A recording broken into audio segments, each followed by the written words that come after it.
আগের দিন গেছিলাম খাদ্য মেলাতে আর আজকে এসেছি বইমেলাতে। বইমেলাটা হচ্ছে দমদমের ইন্দিরা ময়দানে। 2nd জানুয়ারি 2026 অবধি বইমেলাটি চলবে। এখানে তোমাদের যত পছন্দের পাবলিশার্স আছে এবং বাংলার যা নামকরা পাবলিশার্স প্রত্যেকেই কিন্তু এখানে আছে। বাংলা বই হোক, ইংরেজি বই হোক, সমস্তগুলো তোমরা এখানে পেয়ে যাবে। আমি এই ভিডিওর মাধ্যমে তোমাদেরকে দেখালাম কী কী পাবলিশার্স আছে। এই যে বইমেলা, এই বইমেলা কিন্তু আমরা বলবো যে আমাদের বাংলার একটা ঐতিহ্যময় জিনিস। কারণ আমি জানি না যে অন্য কোনো রাজ্যে এরকম শুধুমাত্র বইয়ের মেলা হয় কি না। আর আমাদের যেটা কলকাতায় হয় অত গ্র্যান্ড লেভেলে, অত বড় আয়োজন তো কোথাও হয় না, এটা নিয়ে আমি খুবই শিওর। কিন্তু এরকম ছোটো মেলা কি হয়? তার কারণ আমার যারা বাইরের কলিগ আছে, যারা বাইরের রাজ্যে, তারা কিন্তু মেলা দেখে বলেছিল যে শুধুমাত্র বইয়ের মেলা।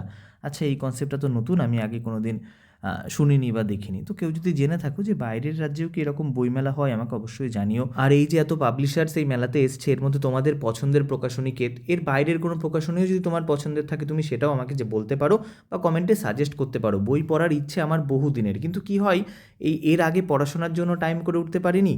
এখন তোমাদেরকে হেল্প করা হোক, বাকি এমনি কাজ হোক, তার জন্য টাইম করে উঠতে পারি না। আর ওদিকে আরও সারাদিন পড়ার মধ্যেই থাকি, তো সেই জন্য আবার যদি যেটা আমার নেশা হবে সেটাও বই হয়, তো তাহলে একটু মুশকিল। নেশাটা একটু সিনেমা ওয়েব সিরিজের দিকে থাকে। তবে বই পড়া খুব একটা ভালো গুণ, কারণ এই বই মানুষকে সমৃদ্ধ করে, মানুষকে জ্ঞান দেয়। পিডিএফ যতই চলে আসুক না কেন, হার্ড কপি বইকে কিন্তু কোনো দিনই রিপ্লেস করতে পারবে না। আমি সবাইকে বলবো বই পড়বে। বইমেলাতে শুধু বই না, তার সঙ্গে খুব সুন্দর সুন্দর গানও চলছিল।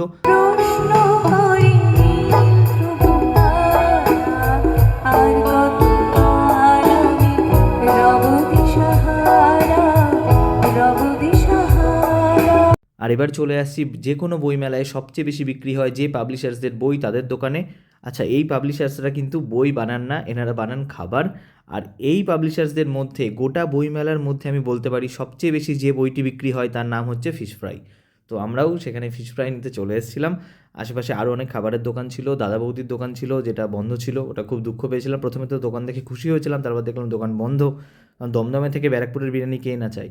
আর এখানে আমাদের দুটো নতুন ছোটো ছোটো সদস্য ছিল, তার সঙ্গে আরও দুটো বাচ্চা খেলা করছিল। এদের পাশে পুরো ভিড় জমে গেছিলো, কুকুরগুলো এত কিউট দেখতে। আর বই, একটাই বই এখান থেকে নিতে পেরেছি, বই বা বলতে পারো উপন্যাস, বলতে পারো উপন্যাসই বটে। সরঞ্জিৎ চক্রবর্তীর লেখা জোনাকিদের বাড়ি।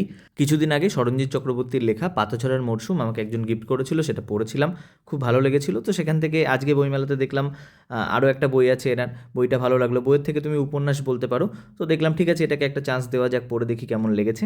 এবার দেখা যাক বইটা কবে শেষ করতে পারি। আশা করছি আগামী যে বইমেলা আসবে তার আগে অবশ্যই শেষ করতে পারবো, যাতে সেই বইমেলাতে গিয়ে আরও একটা নতুন বই কিনতে পারি। আর তোমাদের মধ্যে যারা এই বইটা পড়েছো তারা অবশ্যই জানিও বইটা তোমাদের কেমন লেগেছে। চলো, ভিডিও অবধি থাকছে, টাটা।